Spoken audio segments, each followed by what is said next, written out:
niwaalike sasa tusimame wote, halafu tuwapokee sasa vijana wetu.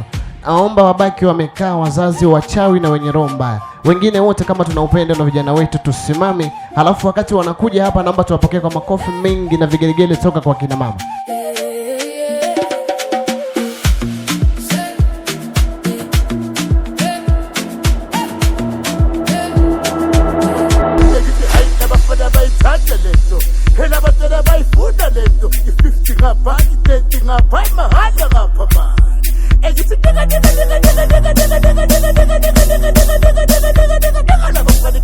ABM Media. We assure your memory.